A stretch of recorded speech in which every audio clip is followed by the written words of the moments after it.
I'd like to read part of a speech that was given by Abraham Lincoln in 1838. He was only 29 years old at the time, and already a very wise man. Speaking of the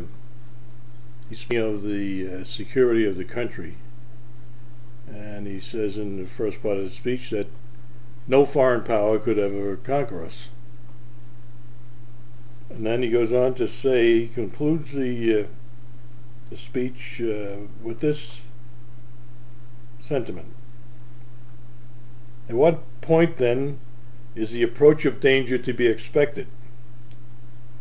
I answer, if it ever reach us, it must spring up amongst us. It cannot come from abroad. If destruction be our lot, we must ourselves be its author and finisher. As a nation of free men, we must live through all time or die by suicide. And I would submit to you that what's going on in Washington right now is leading the country to suicide. The national debt is almost $16 trillion now. By the end of the year, it will be 16 trillion. The Congress passed a continuing resolution last year giving Obama $2.2 trillion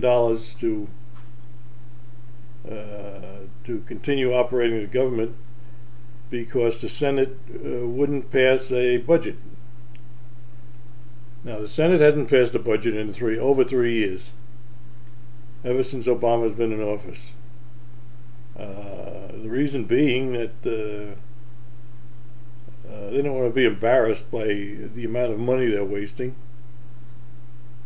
The Senate doesn't come up with budgets. The budget submitted by Obama gets 0 votes. Nobody will vote for them, not even the Democrats. And the budgets put forth by the Republicans from the House are just ignored. There is a bill being proposed in the Senate. I forget who the Senate that proposed it is, that they not be paid if they don't pass a budget, which sounds like a good idea, but of course it doesn't have a chance to pass because they have to vote on it themselves, and they're certainly not going to deprive themselves of any of their many privileges, including their exorbitant salaries.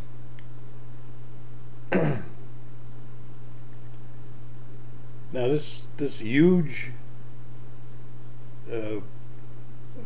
debt that we have, not only does it affect our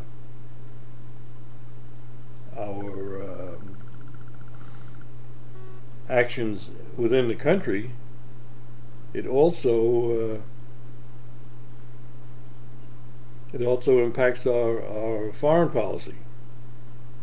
We don't dare do anything that would anger China because they're our banker. Let's face it, they're the ones who lend us all the money that we're squandering on unnecessary things and boondoggles that Obama is trying to push. He wants to push solar power and wind power. Neither of them is practical yet. Maybe in 100 years they will be, but they're not going anywhere right now. And instead of the government sticking their nose in where it really doesn't belong, they should leave development of these sources of energy up to the private industry. Now, the government takes in $2 trillion in taxes and other fees every year. But that's not enough for them. In addition to that, they borrow this year at least $1.2 trillion in additional money to spend. Now this is crazy. If they can't run the government on $2 trillion, that's $2 trillion with a T. If they can't run the government on that much money, they should get out, go home, and stay there. And let's get some new blood into Washington that really has the good of the country in mind, rather than their chances of re-election. Now, Congressman Ryan has proposed a budget which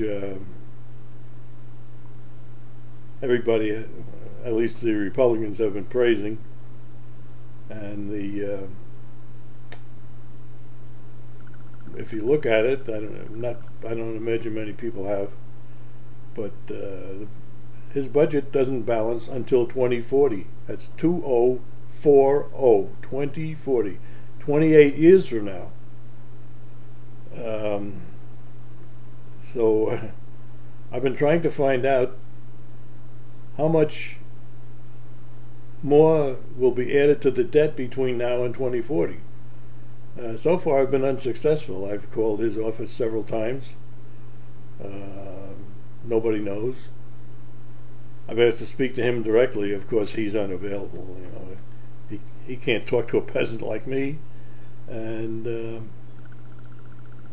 pretty much the whole Washington royalty business, and that's what they consider themselves, their royalty, goes on. I've also contacted the House Budget Committee website, and I've called there a couple of times. Nobody can tell me there either. I mean, who should know if it isn't the man who proposed the budget or the committee who oversees the budget? Nobody will tell me. So what I'm doing now, I'm faxing Ryan's office at least once a day, sometimes several times a day. It's the same fax. I just leave it in my scanner and punch the appropriate buttons, and a fax goes out to his office. Now maybe they'll get annoyed and answer me, or maybe they'll cut me off. I don't know. Of course, I could answer a knock on the door and find a couple of FBI agents there too, but we'll see. That doesn't bother me, you know. But I would like to know how much his budget adds to the debt, because I don't think I'll be around in 2040. At that time, I'll be 111 years old, so I don't expect to be here. Although I'm in good health now, but you know, 111 is kind of pushing it a little bit. Now, Rand Paul has also come up with a budget, and which balances the budget in 5 years. Of course, this doesn't have a chance because he is eliminating one of the few people in Washington who will eliminate things. He's eliminating four departments: education. I got it here somewhere. Education, commerce, energy, and something else which I can't remember. But anyway, he's doing away with them, and in the 5 years it takes to balance the budget, I think it only adds about $2 trillion to the debt, which is terrible as far as I'm concerned. I don't think we should add another dollar to the debt.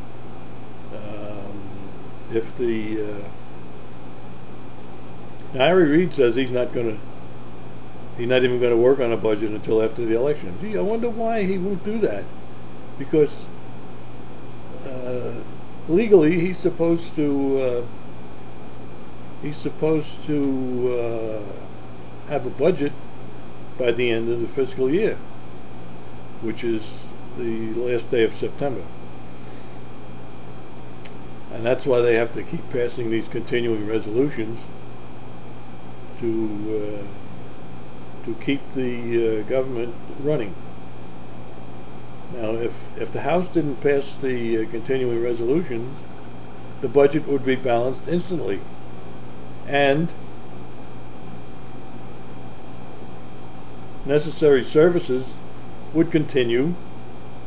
I would say that the House should, the last time this came up, Obama threatened to not send out Social Security checks and other things like that.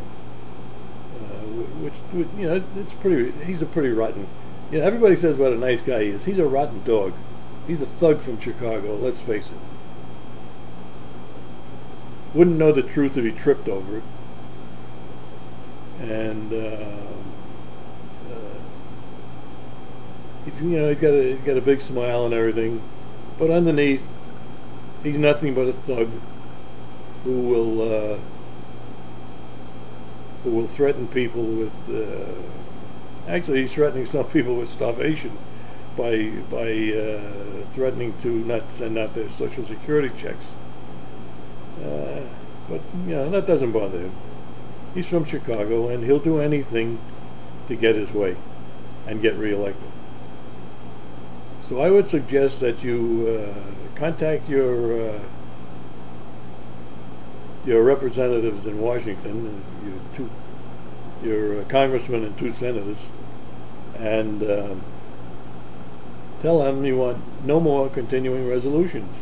Either they pass a budget, or they shut down all non-essential services in the government, and that's what can happen. Now, if Obama says, well, we can't send out Social Security checks, then the House should pass a bill, an appropriations bill, authorizing a sufficient amount of money to pay the Social Security checks. And I think the Senate would have to pass it, even if the Democrats are still in charge. So that's the way I feel about it. If you want to contact your congressman, there's the website.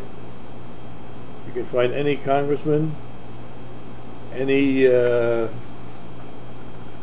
government agency. It's all there, just for the asking. Now, if you want to contact me and bawl me out, or tell me you don't want to get any more of these little diatribes, here's that's my email address, and whether you like getting these things or you don't, well, let me know. Thanks for watching, and maybe I'll be back, I don't know.